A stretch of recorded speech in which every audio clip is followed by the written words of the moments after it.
Buenos días, buenas tardes o buenas noches. Sean bienvenidas y bienvenidos a Varos y Avaros, un programa en el que no le tenemos miedo a hablar sobre el dinero, ni siquiera sobre el dinero de la delincuencia organizada.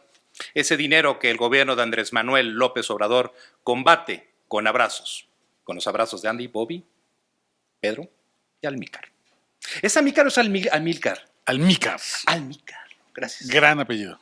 Y de entrada, con esto queda claro que hoy tenemos un programa muy especial porque despedí a Aglaé y a Rogelio y contraté como colaborador a mi amigo, el rockstar del periodismo, Oscar Valderas, mejor conocido como @OscarValmen en X antes de... Vengo por los trabajos de todos. Todos. Amigo, ¿Qué onda, hermano? es un placer. No, hombre. Básicamente, esta es tu media hora, Oscar. Y antes de dar inicio a esta conversación con Oscar Valderas sobre el dinero de la delincuencia organizada, debo hacer una pausa, ya que me informan que tenemos un enlace listo con nuestro hombre en la Casa Rosada, guiño, guiño, Rogelio Ibarra, o Pistachón Zigzag para los cuates. Adelante, Rogelio, te escuchamos. Buenas tardes, México. Buenas noches, Argentina. Estamos en la Plaza de Mayo en Buenos Aires porque estamos en exclusiva para los Varolivers en una entrevista con el presidente Javier Milei, obviamente por Abejorro Media. ¡Viva la libertad, carajo! ¡Ay! Gracias, Rogelio. Y es que así nos las gastamos en varos y avaros. ¡Comenzamos!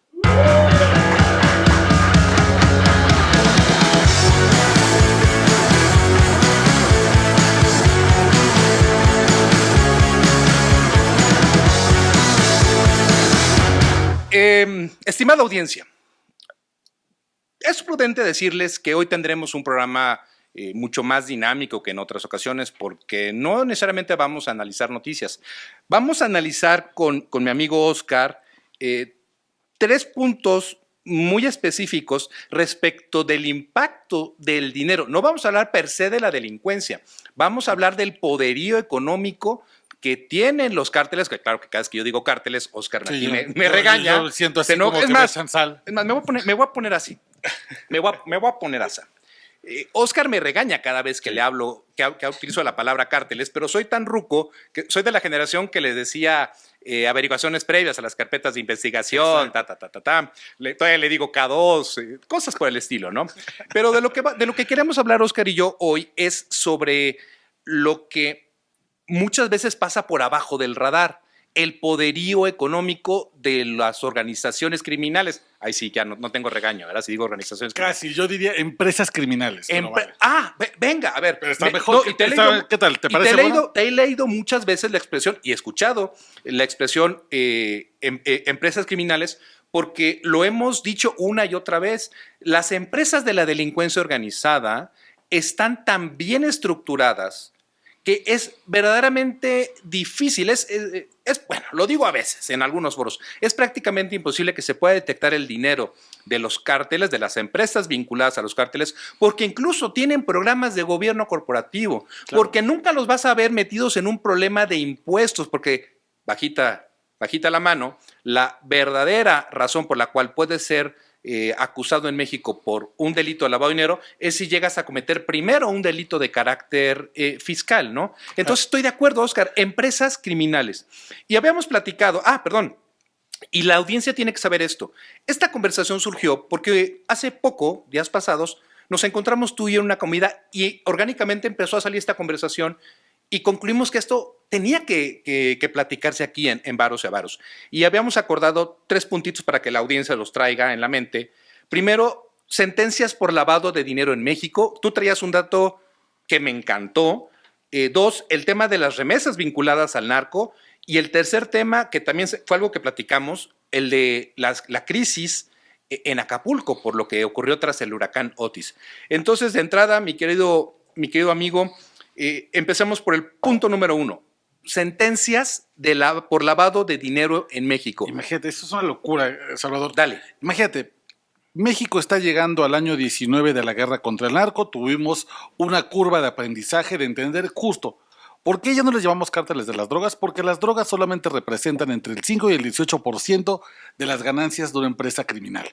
El resto del negocio ya no está en la marihuana ni en la cocaína, está Por ejemplo, en el tráfico de migrantes, tráfico de armas, tráfico de maderas preciosas, el hecho de que, por ejemplo, ya se hacen una especie de guardia privada para las mineras canadienses, explotan el agua, los pozos, you name it. Ahora, después de esa curva de aprendizaje, de que ya sabemos cómo actúan estas empresas criminales, uno pensaría que para el año 19 ya sabríamos cómo atacar sus finanzas. Ya tendríamos una gran cantidad de sentencias por lavado de dinero. Claro. Eso es lógico. En nuestra mente. En nuestra mente. Eso es Nuestro entendimiento por lógica. Tenemos una unidad de inteligencia financiera. Comisión Nacional Bancaria de Valores. Tenemos la Fiscalía General de la República. Todo el sistema bancario tiene una estructura antilavado muy grande por ley. Bancos, casas de cambio, casas de bolsa. Tenemos además algunas... Procuraduría Fiscal. Algunas WIPES. Exacto. En los municipios más importantes supuestamente del país. Y entonces yo pregunto, ¿cuántas sentencias crees que hay por lavado de dinero en este sexenio? Sentencias fijas. Dame números, Oscar. Pues te voy a dar ninguno. No hay sentencia fija. Firme. Este sexenio no tiene una sentencia firme de lavado de dinero. Ese sexenio que arrancó, imagínate, 2018, con toda la experiencia previa de la guerra contra el narco, no ha podido pegar una. Y cuando uno observa los últimos 3 sexenios, se da cuenta que solamente el 2% de las carpetas se judicializan. 2%. Fíjate, qué locura. Y de ese 2% que se judicializa, menos del punto... Para la audiencia, es decir, cuando dices que se judicializa, es porque logra pasar de carpeta de investigación ante un juez y el juez le dice, cámara, adelante. Vamos a darle. Vamos por esa persona, tráiganmelo acá. Tráiganmelo. Arréstenlo. Y de eso, menos del 0.4 logra hacerse sentencia. Es decir, que ya hay elementos para decir, se le va a dar una sanción penal. Y la sanción penal típica por lavado de dinero en este país, ¿cuánto crees que es? ¿Cuántos? 5 años de prisión. 5 años de prisión por lavar miles de millones de dólares, Salvador. Es una locura. Sí. Por supuesto que con esos números no es posible tener a la criminalidad organizada. Nos damos golpes no de hay miedo. pecho. Pues no, imagínate. Yo le digo, Oscar, a mis alumnos que, y que me cancelen por esto, las autoridades, es que no hay nada más redituable en México que ser lavador de dinero. No, sabes qué difícil, y creo que yo tengo mi teoría de por qué no hay estos casos, y es una teoría, yo creo que sustentada por muchos colegas. Si tú decides lavar dinero para un narco, ok, ya volví a meter la pata. Si tú decides lavar dinero para un integrante de la delincuencia organizada, de una empresa criminal, tu verdadero riesgo no es que te agarre la autoridad, es que le falles a la propia organización delictiva. Y que te venga un despido por parte de la organización. Ahí sí hay cortes de cabeza. Claro, la sanción la va a determinar la propia empresa criminal, no el gobierno constitucionalmente. ¿Y a qué le van a tener miedo? Imagínate, por supuesto, la sanción es un levantón, te voy a torturar, voy por tu familia, pero la realidad es que el gobierno de México no está cumpliendo con esa función. A ver, Oscar, ¿por qué no? Ahí te va. Porque, y también es parte del debate que tuvimos tú y yo el otro día, 1 a 1. Las investigaciones de crímenes financieros surgen porque tal vez la autoridad tiene conocimiento de un evento o porque empiezan a analizar la información que reciben de bancos, casas de cambio, casas de bolsas o FOMES a través de reportes regulatorios que pasan por la Comisión Nacional Bancaria de Valores y luego llegan a la Unidad de Inteligencia Financiera. Y en la UIF de este sexenio, pues por lo que optaron fue por investigaciones de carácter político. Usaron a la UIF como una herramienta de control político en vez de investigar auténticamente a las empresas que trabajan para el narco. Tú y yo, bueno, Oscar, tú te la vives en el interior de la República, pero ahorita estamos en la Ciudad de México. Dime si es cierto como lo es. Si ahorita nos vamos, ¿te gusta el municipio? ¿Te gusta Jalisco? ¿Qué municipio de Jalisco te gusta? Vámonos por uno normalito, Puerto Vallarta. Vallarta. ¿Tú crees que si ahorita nos vamos a Vallarta y preguntamos quiénes son los dueños de tal hotel, de tal restaurante, de tal bar, de tal negocio, ¿tú crees que la gente no nos va a dar el nombre? Claro que sí. Sin broncas, porque a nivel micro la información fluye más fácil. Claro que sí. La UIF se dedicó en vez de recabar inteligencia, se dedicó a fregar a los oponentes políticos de esta administración. Y yo te diría que la Y el UIF pleito incluso tiene con Gertz. tiene incluso dos momentos. Santiago Nieto, que va por los los casos más mediáticos, los que le podía servir a su propia figura. Pues él tenía claro las intenciones de ser gobernador de Hidalgo, luego ahora busca una senaduría. La va a perder, creo que no se la van a dar. Y inaugura una temporada de pleito a muerte con el fiscal general, que además de por sí ya es muy inoperante. Ajá. Y luego, cuando sale Santiago Nieto, que no sale por una decisión de una falta de técnica, sale por lo de la boda. ¿Estás de acuerdo? Una boda muy suntuosa que supuestamente va contra los valores de la austeridad republicana de la 4T, que bueno. Y entra Pablo Gómez. Entonces Pablo Gómez hace un cambio. Dice, ok, no seré mediático. No seré mediático, pero seré político. En un puesto que requería técnica por encima de cualquier otra cosa, pone un operador político, un ex ¿Cómo va a funcionar, líder Oscar? estudiantil del 68 a repartir Y guamazos. Oscar, y vuelven a regresar a este tonto debate. La UIF sirve para combatir actos de corrupción. No. Carajo, papacito, el delito de corrupción no existe. Es una ficción jurídica que crearon en el Código Penal Federal para decir que combatimos a la corrupción. No, hay otros delitos que se constituyen como actos de corrupción. Pero la corrupción sí es cierto. Es un término coloquial para una serie de delitos muy específicos. Varios, incluso distintos entre ellos, pero que sí, básicamente es corrupción lo que nosotros llamamos, pero no lo han hecho. Es una locura. ¿Qué tenemos entonces, Oscar? La consecuencia. Tienes a una UIF que dice, es que yo entrego investigaciones completas, es que allá no me las quieren aceptar. Y la fiscalía, por otro lado, dice, es que a mí me llegan incompletas. Y un dato... A ver, dame el dato. Yo creo que en este caso, híjole, me duele decirlo. Dale. La Fiscalía General de la República tiene la razón. Justo... Justo eso te iba a decir. Yo por cuestiones periodísticas he tenido, y también como litigante, he tenido acceso a investigaciones de la UIF y son recortes de periódico, Oscar. Ponen como evidencias tweets Y se van a la parte de discrepancias fiscales. Y hasta donde yo recuerdo, como ex de Auditoría Fiscal Federal, yo recuerdo que esa chamba es chamba del SAT. ¿Cómo vas a decir que, por ejemplo, el villano favorito, Genaro García Luna, cometió el delito de operaciones con recursos de procedencia ilícita? Y esto cuando el SAT no le ha iniciado facultades de comprobación. Claro, se van a la famosísima lista American Express, donde se dan cuenta de que hay un personaje que trae gastos en su tarjeta de servicios por 20 millones de pesos al año y trae declaraciones por 5 millones. Claramente hay una discrepancia, pero eso es algo que tendrían que trabajar en equipo, Oscar, que es uno de mis reclamos. Deberíamos de chambear como lo hacen los gringos. A ver, aquí en esta mesa hay un carnal de la DEA, una chava del Department of Justice, nos juntamos todos. ¿Y tú qué traes, mano? En contra de tal narcotraficante, en contra de tal funcionario público. Pero bueno, queda claro, para cerrar este primer punto, que nuestro sistema entero, como entidad final, la Fiscalía General, no han hecho nada. El 95%, Salvador, de los casos de lavado de dinero se caen ante un juez por dos cosas. Uno, falta de pruebas. Me parece obvio porque ya tiene unas deficiencias brutales. Pero segundo, todavía hay agentes ministeriales que siguen ocupando la tortura en este país. Todavía, 2024. No te creo. Para cuadrar delitos financieros. Todavía les aplican el tehuacanazo para que firmen que esta propiedad es de ellos. Es una locura. Todavía se pueden caer casos de lavado de dinero por faltas al debido proceso. Te habla entonces... La tortura, evidentemente, es el recurso del inútil que no ha podido comprobar de manera fehaciente. Pero me río, pero esa es la realidad. Es muy y luego preocupante. Querido amigo, y luego veo noticias, veo tweets que claramente están vinculados a este errado entendimiento del tema. Se detuvo una persona que iba manejando con el último de 700,000 pesos.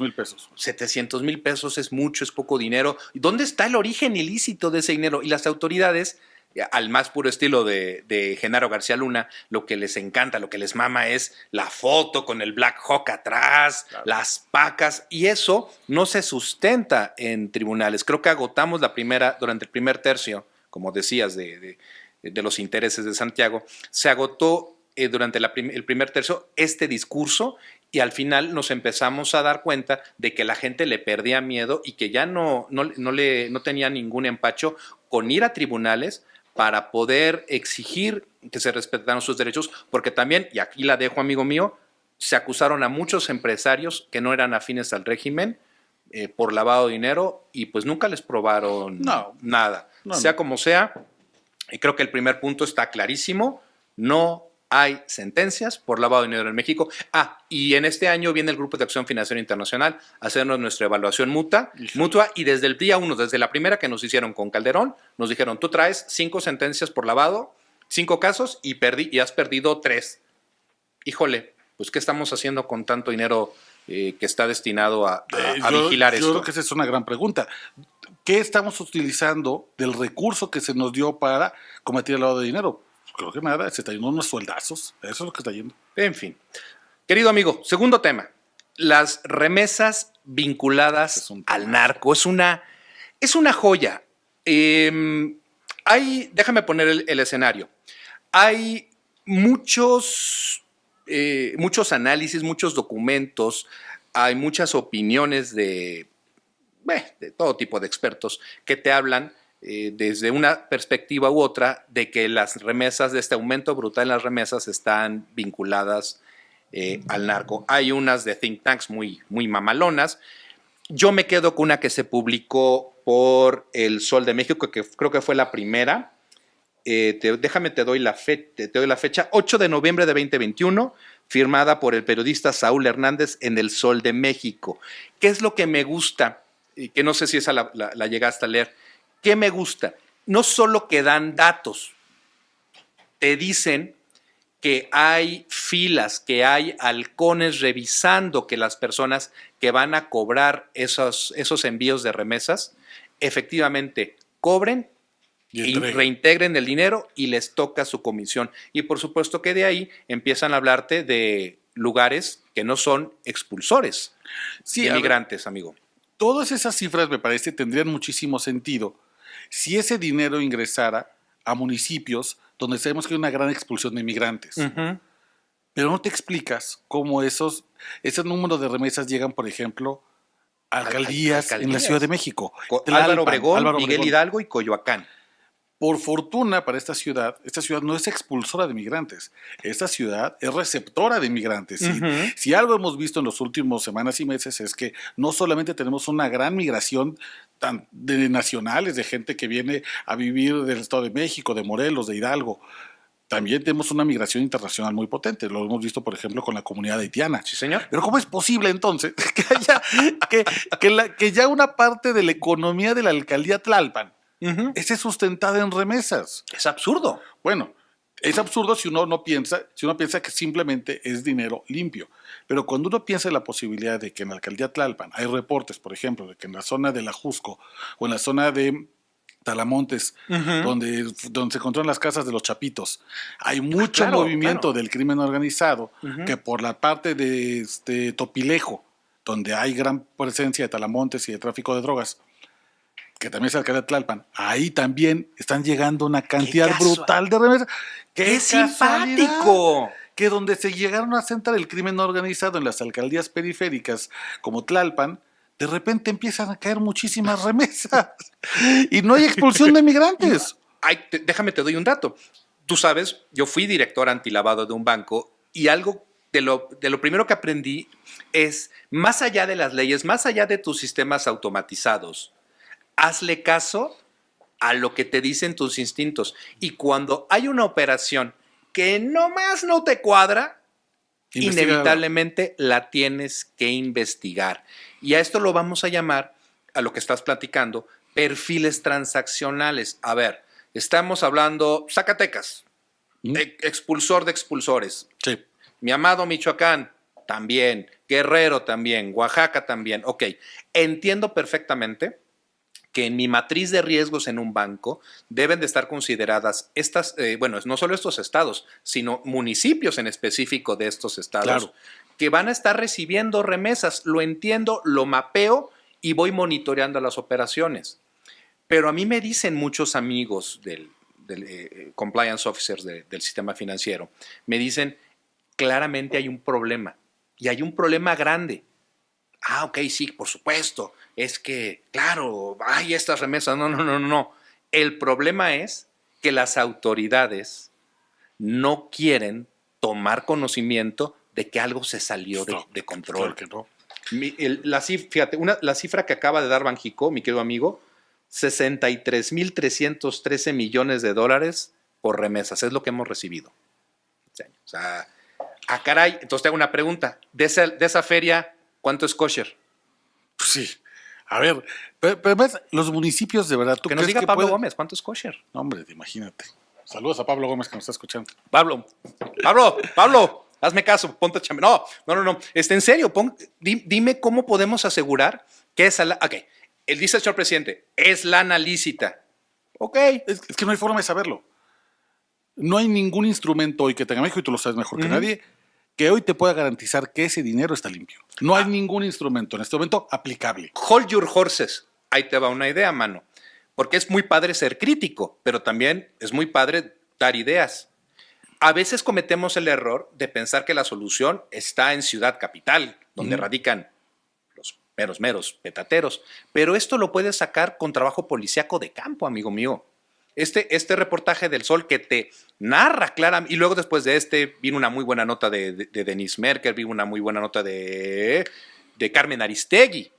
Oigan, es que estamos viendo, no necesitamos hacer gran chamba, estamos viendo las filas, hemos podido entrevistar a personas que están formadas.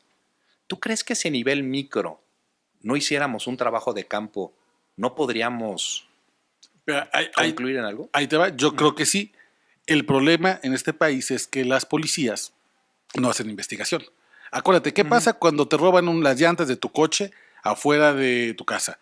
Tú vas con el policía, que es el poli que conoce tu calle, que da la vuelta a la colonia, que está en el cuadrante de tu colonia, y le dices, oficial, pues me robaron las llantas. Él te va a decir... ¿Dónde? No, ojalá, te va a decir... ¿Tú dónde los va a recoger? Manda al Ministerio Público y pon la denuncia al Ministerio Público.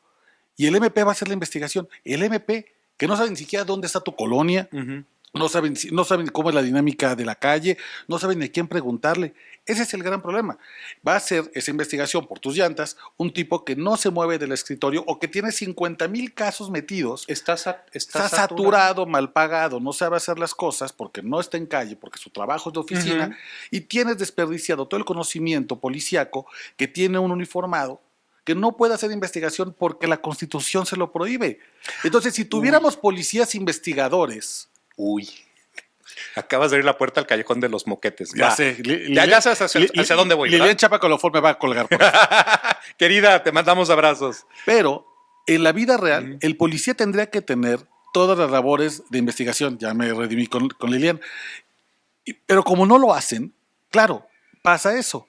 El policía puede ver claramente que hay una fila inusual en un lugar, un Western Union, por ejemplo, y no puede investigar. El policía puede ver que todos los días está ese bar abierto sin clientes y sigue funcionando con unas cantidades y todos los días les llegan cerveza y licores y no puede investigar, está atado de manos. Entonces ese es otro gran problema. Claro, yo coincido contigo, gran parte de saber si la remesa es ilegal o no podría hacerse con operación inteligencia policíaca. El problema es que los policías no hacen investigación. A ver, entonces de aquí me quiero ir hacia dos temas paralelos. El primero sería la unidad de inteligencia financiera, porque esto el autor tiene que saberlo. Este fue, creo que el debate, la parte más fuerte del debate que tuvimos el otro día tú y yo en nuestra comida.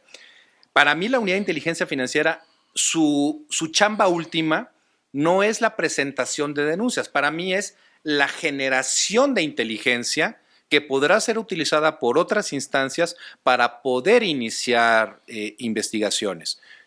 Déjame ponerlo bien sencillo para que te vayas como hilo de media.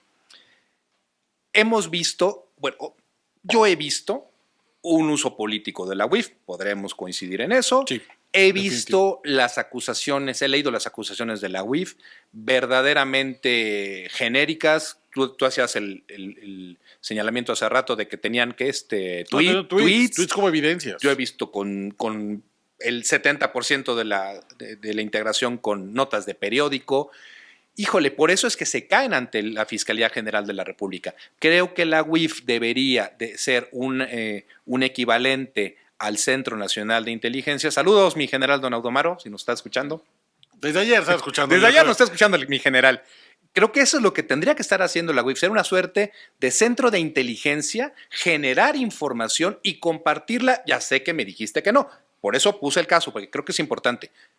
¿Tú qué ves? Porque según yo, de ahí es donde se podrían empezar a sacar investigaciones que no tuvieran el factor de estrés de que su proceso de culminación exitoso es una carpeta. Si lo cambiamos a su factor de éxito, a la generación de una investigación, creo que sería más sencillo. ¿Tú qué ves? Yo creo que la UIF sí tiene que estar obligada a presentar una denuncia ante la Fiscalía para que sea la Fiscalía quien eventualmente trabaje. Ahora, para que lleguemos a ese mundo ideal tenemos que tener una Fiscalía que trabaje. No es el caso de este sexenio. Ya veremos si Hertz se enferma casualmente al inicio del gobierno de Claudia. Que cómo le pegó la muerte de su segundo de aborto. Sí. Yo creo que va por ahí, ¿no? Pues mira, motivos personales de renuncia de Hertz dicen que van a coincidir con la llegada de Claudia Sheinbaum si es que ella gana la parecido elección. A la corte. Exactamente. Y creo que entonces sí podríamos tener una UIF que presentara denuncias ante la Fiscalía y que la Fiscalía las judicialice y las lleve a buen puerto. Va a depender también de quién va a ser el nuevo fiscal. Yo creo que ni en caso de que Xóchitl o Claudia ganen, Gertz no puede ser. Gertz se va a tener que excusar por alguna enfermedad de último momento. Pero yo sí creo que debería ser la función final de la UIF presentar denuncias. Porque si únicamente es la generación de inteligencia y ahí a ver quien quiera trabajar con lo que le estoy poniendo en el montón, dejas a voluntad de las fiscalías locales la persecución del delito. Tiene las facultades legales para hacerlo. Pero es justamente en las fiscalías locales donde está el meollo del lavado de dinero. Ahí es donde se atoran las grandes investigaciones. De repente, de los grandes desarrollos turísticos o financieros o gastronómicos o joyeros en México, que de pronto dices, ¿ladrón de? ¿y esto de dónde salió? ¿De dónde salió esto? Yo me acuerdo hace unos meses que fui a Tijuana, encontré unas joyerías, unas cosas preciosas, tenía unas collares. No me trajiste nada. Pues no traje nada, una cosa chida. No. Pero veas unos precios, unos collares de 100,000, 150,000, anillos de 200,000. ¿Quién compra eso? Uy, mi niño, ¿cómo te explico? No, ya cuando uno medio sabe el deal, entro y le digo, oiga, quiero este anillo, pero quiero 3. Es que no tenemos. Bueno, a ver, este collar, quiero 4. No tenemos. Era una joyería de lujo, sin inventario. No tenía un anillo adentro. Para que perdón, te interrumpo, amigo, para que la audiencia lo tenga en contexto. Es como esos restaurantes que siempre están vacíos, sí, pero que llevan trabajando años. Es así. ¿Sí? Y hay para todo. Tú sabes, yo soy muy cercano a Yucatán, voy muy seguido, y me llamó la atención que en la zona fifí, el Little Miami, como dicen por ahí, enfrente de un centro comercial que está semiabandonado de Harbor por una inundación, no voy a dar ubicaciones, pero a la redonda hay lotes de autos. Cuando comencé a ir con regularidad, pues sí veías Grand Cherokees, veías Suburbans, carros de lujo. Y con el paso de los años empecé a ver Lamborghinis. ¿Qué carros? No sé, yo soy muy, muy ignorante. Amigo mío, ¿qué carros les gustan a los integrantes de la delincuencia? ¿Qué carros deportivos? Lamborghinis. No Ferraris. Cosa simpática, ¿no? Es raro. Les gusta el Lamborghini. Pero sí, empiezas a ver Lamborghinis, empiezas a ver carros que no son de la zona. Sí, claro. Y que responden a lógicas distintas de mercado. Pero entonces, ¿tú sí crees que la UIF tiene la obligación de presentar estas denuncias? Yo creo que tendrían que empezar por hacer buenas investigaciones. Bueno, eso sería el primer paso. Hacer bien su trabajo para exigir que otra institución lo haga. A ver, déjame poner en esta parte un último dato sobre la mesa que tiene que ver con el poderío, porque estamos hablando de que la UIF, la Secretaría de Hacienda en su conjunto, con la Comisión Nacional Bancaria, el SAT, los bancos, tienen que investigar el dinero. El problema es que la delincuencia organizada tiene tanta lana que yo me pregunto a ratos, mi querido Oscar, si tenemos la capacidad para detectarla y combatirla. Estábamos viendo la cuenta en X, antes Twitter, del director de la aduana de Nogales, Nogales, Sonora, no suena. Bueno, a pensar que es en México. Es un cuate que me encanta, que empezó a tuitear de gracias, equipo. Es un cuate que empezó a tuitear sin darse cuenta que se estaba convirtiendo en una herramienta de análisis del poder económico. Estoy viendo aquí uno de los últimos tweets de hace 3 días. Estaba señalando cuántas pastillas de fentanilo habían asegurado. 1 millón de pastillas de fentanilo, Oscar, en cosa de una semana. ¿En cuánto podrían venderse esas 10 millones de pastillas de fentanilo?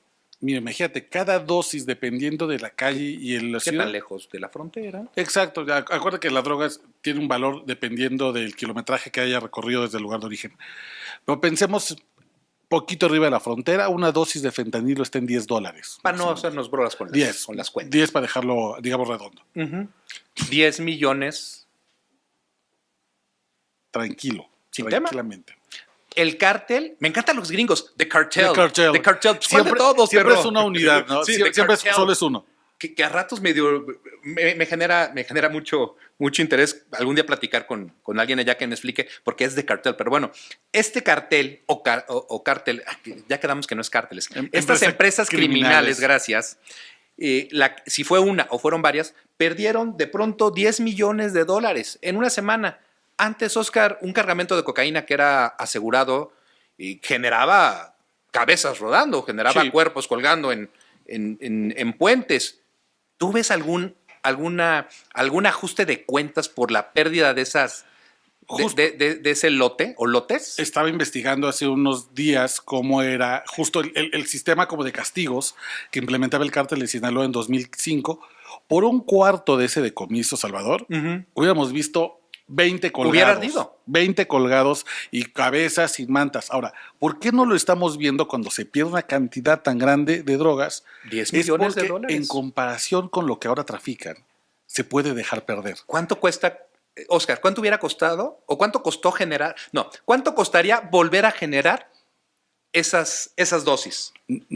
Híjole, un cuarto del valor en calle. Es muy barato. Ese es el gran problema.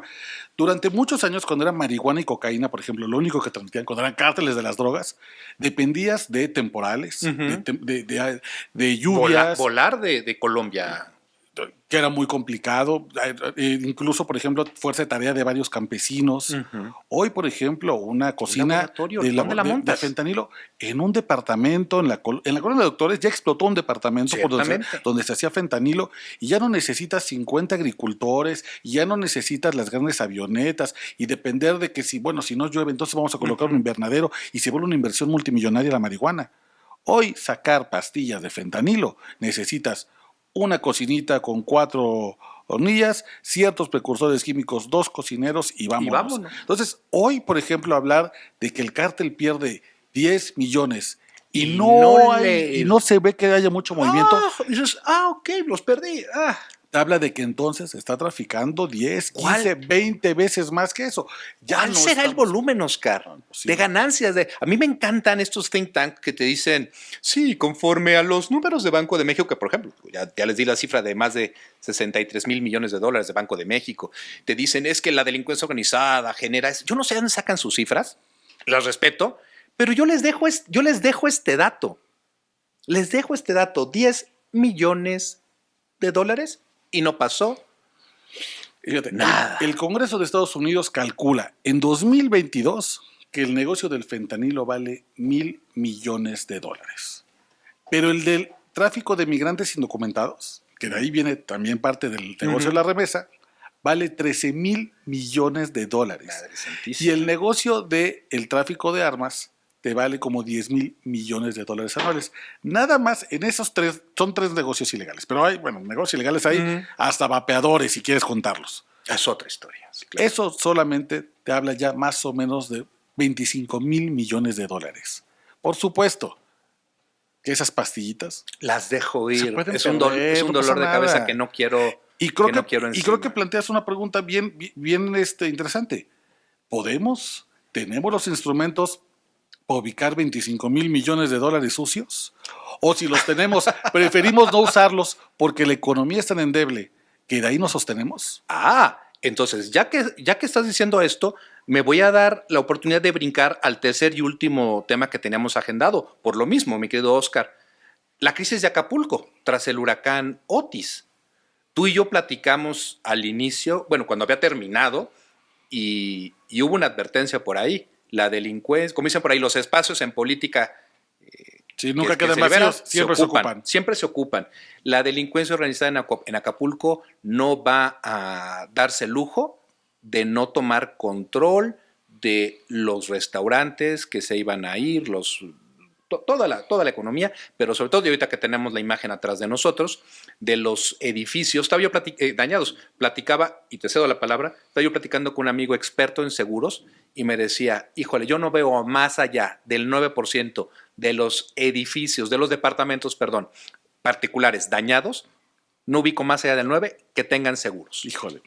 ¿Tú qué ves en el caso de Acapulco? Porque queda claro que ahorita la delincuencia tomó el puerto. Y está tomado, y bueno, lo tenemos en expresiones muy claras. Transporte público completamente tomado, préstamos gota a gota que los tienen los grupos criminales a tope. Pero fíjate qué difícil. El 9%, vamos a pensar en los que tienen seguros, que son los más privilegiados. ¿Tú crees? Estos seguramente compraron estos departamentos hace 20 años, 10 años. El crimen no era tan intenso como es hoy en Acapulco. Hoy cobran el seguro. ¿Tú crees que vuelven a invertir en Acapulco? Me voy. Me voy a Puerto Vallarta, me voy a Puerto Escondido, compro una casita. Me voy a Yucatán. Aprovecho que está el Tren Maya y que le va a dar plusvalía a la zona y me pongo algo por ahí por Campeche y espero que mi inversión florezca. Ese es uno, los que sí tienen. Y los que además, los que dicen, vamos a por cobre el seguro. Y creo que me quiero quedar en Acapulco. ¿En cuánto tiempo el crimen organizado va a saber que la aseguradora le pagó 3 millones y no les va a poner extorsión enfrente? Esa es la realidad. Y entonces, ante este vacío, hoy no tenemos, eso me parece que tú vas a entender la locura que es esto, que hoy no tengamos un censo de las empresas que van a participar en la reconstrucción, porque nos va a pasar, te lo puedo asegurar. Lo dijimos, eso fue de lo que platicamos. En 10 años, tú lo sabes, nos vamos a dar cuenta que una de las empresas que participó en la reconstrucción de Acapulco era parte del narco. Estaba ligada a los Beltrán Leiva, tenía negocios por acá, era de la barredora, era del arre con la que barre, del cártel independiente de Acapulco, el SIDA, mira. Y no hay nadie que esté revisando esto. No. Porque no sé si es que me da flojera, es que no sé si es demasiado peligroso, es que no sé si es que voy a tocar intereses. Lo que sí sé es que esta administración federal, el gobierno del presidente Andrés Manuel López Obrador, lo de abrazos no balazos, a este apartado lo llevó a la ceguera voluntaria. Si no veo, no es delito. Claro. Yo no veo a nadie. Tú dabas una cifra, mi querido Oscar, que me pareció fascinante. ¿Cuánto ganaban por la extorsión a camiones? Podían ganar en puro efectivo, de verdad, pesitos, varitos. En puro efectivo, más o menos se podían estar llevando al día unos 10,000 pesos, 15,000 pesos por camión. Por camión. Por camión, 10,000 pesos. La delincuencia. Imagínate. Grandes negocios, no. Si se mueve, si respira, es negocio para mí. Están cobrándole a los checadores de transporte público en Acapulco $1 por cada migrante hondureño que veían que se iba de Acapulco hacia Chilpancingo. $1. Y así están sacando una millonada. Con eso están comprando. El que está reconstruyendo hoy Acapulco es el crimen organizado. La gente que tiene su lana porque cobró el seguro o porque está haciendo el intento por volver a recuperar una propiedad que perdió, ya no está en Acapulco. Esa gente ya se fue. Ya se fue. Quien se quedó es a quien le interesa. Los que están atrapados o tienen intereses. Exacto. Yo creo que, y fíjate qué terrible decir esto, en Acapulco ya nomás quedan 2 tipos de personas. Los que tienen miedo y a los que hay que tenerles miedo. Madre santísima. Así está. Podría seguir, pero creo que esa frase es una frase matona y por lo tanto la tengo que dejar hasta ahí, mi querido Oscar. Pero espérame, antes de terminar este programa, me informan que tenemos listo un enlace con nuestro hombre en Buenos Aires, Rogelio Ibarra. Adelante, Rogelio. ¿Qué tal, Salvador? Pues inexplicablemente el presidente Javier Milei declinó nuestra entrevista, así que no queda sino decir salud. El presidente se está poniendo la pijama y mientras nosotros aquí en Argentina estamos bajando la cortina. Esto es Varos y Avaros. Para Mejor Media, Rogelio Ibarra. Muchas gracias, Rogelio. Recuérdame bajarte el sueldo. Pero bueno, después de todo esto, mi querido Oscar, no tengo sino darte las gracias. No, hombre, al contrario. Porque creo que la audiencia necesita tener información tan detallada como esta. Y así es como no me queda más que despedirme de ti, de mi amigo, de mi carnal, de mi compa, de mi pana, de mi hermano del alma, Oscar Valderas. ¡Aplausos para Oscar! Oye, ¿dónde te puede leer, dónde te puede escuchar la banda? Los martes estoy en ADN 40 con Ricardo Rafael, los miércoles en MBS Noticias y los jueves mi columna en La Lista, la portal de noticias en español de The Guardian. Y Tiro por Viaje comiendo conmigo. Y Tiro por Viaje comiendo contigo y en Milenio, cuando escribo en la Unidad de Investigaciones Especiales de Milenio. Me encanta. Yo siempre he dicho que eres un storyteller espectacular. Muchas gracias, no es lo hermano. mismo saber que saber y saber contar la historia. Damas y caballeros, aquí soy Salvador Mejía, pero en redes sociales soy @ESMejía. Los espero la próxima semana a la misma hora y por el mismo canal. Somos Abejorro Media y pueden buscarnos en todas las redes sociales como @Abejorro Media y suscribirse en YouTube, Spotify y Telegram. También pueden mandarnos piolines o unas remesas al WhatsApp 5548321151. Y recuerden que si alguien les dice que el dinero no puede comprar la felicidad, respóndale que gracias a la beca del bienestar que el presidente López Obrador le otorgó a la ministra Lenia Batres, esta puede tomar clases particulares en la Suprema Corte. ¡Hasta la próxima! ¡Oh!